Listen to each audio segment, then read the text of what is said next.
hari ini. Nah, anak-anak, sebelum pembelajaran kita mulai dulu dengan membaca doa ya. Nah, coba kita mulai aja membaca doa di dalam hati. Membaca doa selesai. Nah, anak-anak, masih semangat ya? Masih semangat ya? Masih. Nah, kalau misalnya seperti biasanya, SMK? Bisa. SMK? Hebat. SMK? Luar biasa. Ya, Ibu harapkan seperti itu ya. Berarti hari ini kita masih semangat untuk belajar. Nah, sebelum pembelajarannya kita lanjutkan, terlebih dahulu Ibu akan mengabsensi anak-anak semua, siapa-siapa saja yang hadir pada hari ini. Siapapun yang Ibu panggil untuk menjawab ya. Yang pertama itu Cut Intan. Hadir. Kemudian Anissa Dewi. Hadir. Yang terakhir Sri Wahyuni. Hadir. Hadir ya. Nah, pada hari ini Bu lihat walaupun kalian itu masih dengan menggunakan masker, tapi masih kelihatan wajah-wajah ceria kalian. Karena hari ini kan masih pagi ya. Kemudian duduknya juga harus dengan rapi. Kita masih juga dengan menjaga protokol kesehatan. Belum kita lanjutkan pembelajaran kita hari ini. Kira-kira masih ingat nggak pembelajaran kita pada minggu yang lalu? Masih. Siapa yang masih ingat ini tangan? Ya, Ina. Apa pembelajaran kita pada minggu yang lalu? Studi kelayakan bisnis. Iya. Pada minggu yang lalu kita sudah mempelajari tentang studi kelayakan bisnis. Bagaimana suatu usaha bisnis yang akan dijalankan dalam menentukan layak atau tidaknya usaha tersebut dijalankan. Iya. Berarti pada minggu lalu kita sudah mempelajari tentang studi kelayakan bisnis, tentang bagaimana kita menjalankan suatu bisnis. Layak atau tidaknya suatu bisnis itu dijalankan. Nah, Ibu rasa untuk pembelajaran minggu lalu lebih jelas ya. Nah, untuk hari ini lebih jelasnya akan kita lihat dalam slide PowerPoint yang akan Ibu tayangkan berikut ini ya. Nah, coba diperhatikan pada hari ini kita akan mempelajari tentang proposal usaha. Yang pertama itu bisa mendeskripsikan definisi dari proposal usaha. Kemudian yang kedua itu bisa mengidentifikasi tujuan proposal usaha. Yang ketiga, menganalisis penyusunan proposal usaha. Kemudian yang terakhir itu bisa menganalisis pihak-pihak mana saja yang membutuhkan proposal usaha. Kegiatan apa yang bisa kalian lihat dan kalian cermati berdasarkan gambar yang sudah Ibu tayangkan? Ayo, siapa tahu tentang apa kira-kira? Ya, Nina. Tentang pengajuan proposal usaha. Pengajuan proposal usaha. Di sini bisa kita lihat apa itu proposal usaha. Sudah kita lihat tadi, proposal usaha itu merupakan suatu dokumen yang menyatakan keyakinan dan kemampuan suatu bisnis untuk menjual barang dan jasa dengan menghasilkan keuntungan yang memuaskan dan menarik bagi penyandang dana. Apa yang dilakukan oleh seorang pebisnis? Untuk menjelaskan profil usaha yang akan dikembangkan oleh seorang pengusaha. Untuk menjelaskan profil usaha yang akan dijelaskan dan dikembangkan oleh suatu usaha. Nah, semuanya ini bisa kita jelaskan dalam suatu profil usaha yang akan kita lakukan. Nah, yang selanjutnya di sini, nah apa saja sih tujuan kita membuat suatu proposal? Nah, coba diperhatikan. Yang pertama itu merupakan pernyataan calon seorang wirausahawan sebagai pemilik dan pemegang inisiatif dalam membuka usaha. Nah, di sini apa yang bisa kita ambil? Bahwasanya seorang pebisnis itu yakin dan berkata bahwasanya dia itu akan membuka suatu usaha atau bisnis. Nah, yang kedua, mengundang orang-orang tertentu yang berpotensi untuk bergabung dan bekerja sama. Berarti dengan adanya proposal usaha yang sudah kita buat, di sini kita itu bisa mengundang orang-orang yang berpotensi yang memang bisa kita ajak bekerja sama dengan usaha kita. Berarti intinya dengan adanya proposal usaha kita itu bisa mengajak kerja sama orang lain. Intinya kita nggak kerja sendiri nanti kan, ada usaha kita bisa join dengan orang lain. Nah yang kemudian kerjasama dengan perusahaan lain yang telah lebih dulu berdiri dengan prinsip saling menguntungkan. Kita misalnya usahanya masih baru, kita bisa bekerja sama dengan pihak yang lain yang memang orang itu bisnisnya sudah dijalankan terlebih dahulu. Intinya di situ kita bisa bekerja sama dengan prinsip saling menguntungkan. Kemudian pedoman bagi pengusaha untuk menentukan visi dan misi usaha. Nah, visi dan misi suatu usaha itu apa yang bisa kita lihat di situ? Kalau dalam visi dan misi, ya tujuan yang akan dicapai oleh suatu perusahaan. Yaitu dalam membuat suatu proposal usaha. Sampai di sini paham ya? Ya. Kemudian kita lanjutkan dengan menganalisis penyusunan proposal usaha. Ketika kita akan membuat suatu proposal usaha, sebelumnya terlebih dahulu kita itu harus bisa menganalisis penyusunan proposal usaha. Apa sih yang harus kita lihat di sini? Produk apa yang akan dijual. Nah, berbicara tentang produk apa yang akan dijual. Produk itu bisa berupa apa? Barang dan jasa. Bisa berupa barang atau jasa. Yang lain? Makanan. Bisa berupa makanan ataupun minuman. Oke. Kemudian yang kedua, siapa target konsumen kita?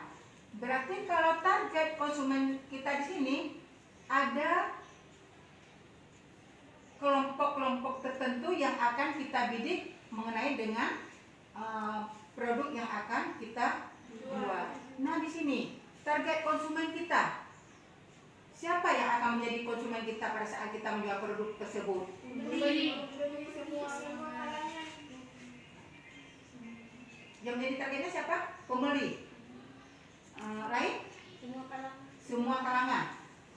Ya intinya di sini berarti target konsumen itu bisa siapa saja, mulai dari semua kalangan, bisa juga dia itu kalangan menengah ke bawah, bisa dari anak-anak, remaja, ibu-ibu.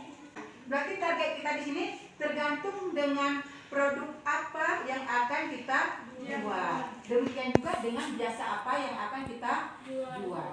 Yang selanjutnya, apa keunggulan produk? Keunggulan suatu produk itu berarti ada kelebihan yang dimiliki oleh suatu produk. Kemudian dia itu ada apa lagi kalau dalam keunggulan suatu produk? Ya, produknya harus lebih menarik, kemasannya harus lebih menarik dan unik. Nah, kemudian kita yakin di situ kalau dalam keunggulan suatu produk, bahwasanya produk apapun yang akan kita jual itu akan sukses di pasaran. Bisa dimengerti? Bisa.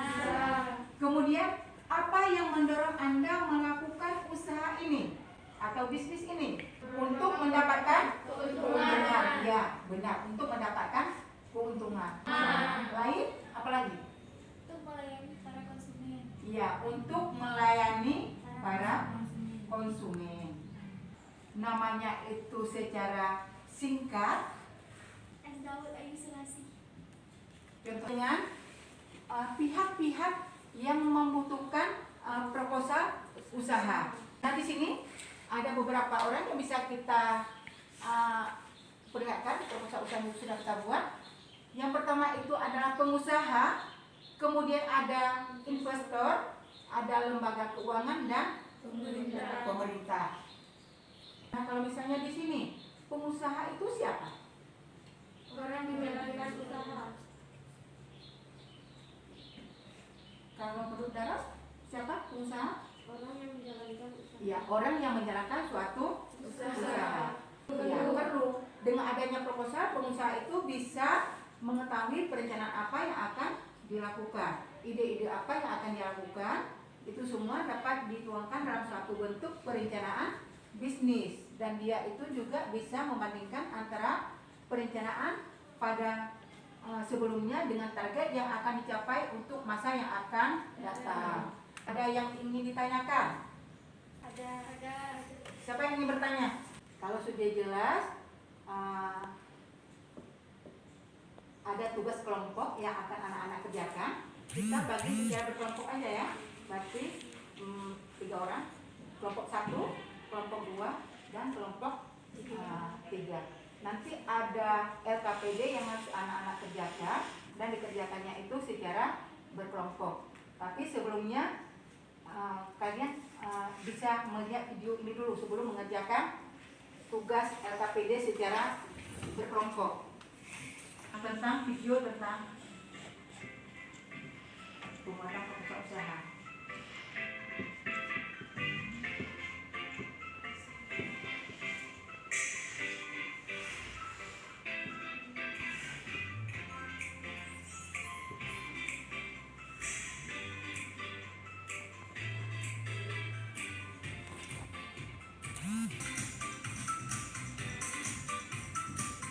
Sudah melihat tentang video tentang pembuatan proposal usaha.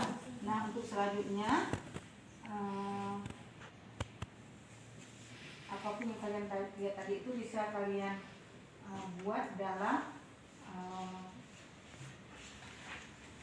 bisa dituangkan dalam bentuk LKPD ya, dan LKPD-nya ini akan Ibu bagikan secara berkelompok.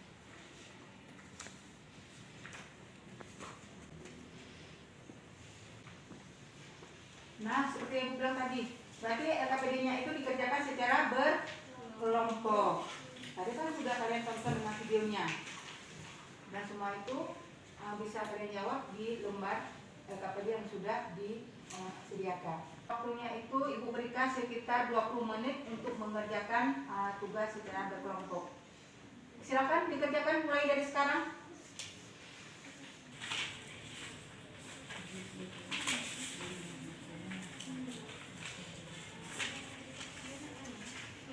Oke, tugasnya udah siap semua ya? Berarti sudah siap semua. Nah, Assalamualaikum warahmatullahi wabarakatuh. Waalaikumsalam warahmatullahi wabarakatuh. Baiklah, kami dari kelompok 3 ingin mempresentasikan hasil diskusi kami, yaitu tentang kepentingan dari masing-masing pihak yang membutuhkan proposal usaha. silakan dijawab oleh kelompok 1. Perbedaan antara investor dan lembaga keuangan adalah investor. Proposal usaha bagi investor akan dijadikan sebagai bahan pertimbangan dalam menentukan kemungkinan investasi dalam usaha yang direncanakan dan proposal usaha tersebut. Tadi kelompok 1 itu presentasinya sudah sangat bagus dan bisa kita berikan, terutama untuk kelompok 1. Apa kesimpulan yang bisa kita ambil? Proposal adalah satu dokumen yang menyatakan keyakinan akan kemampuan suatu bisnis untuk menjual barang atau jasa dengan menghasilkan keuntungan yang memuaskan dan menarik bagi penyandang. Ya, untuk pembelajaran kita hari ini cukup sampai di sini. Dan untuk tugas individu, ada tugas yang harus anak-anak kerjakan. Itu bisa dilihat di buku perencanaan bisnis ya. Bisa dilihat tentang menata prosedur proposal usaha, dan tugas latihannya itu ada 10 soal pilihan ganda di halaman 181. Dan untuk minggu depannya, anak-anak bisa mempelajari tentang komponen-komponen proposal usaha dan bagaimana cara kita membuat proposal usaha. Dan untuk keberkatan kita pada hari ini, kita akhiri dengan membaca doa secara bersama.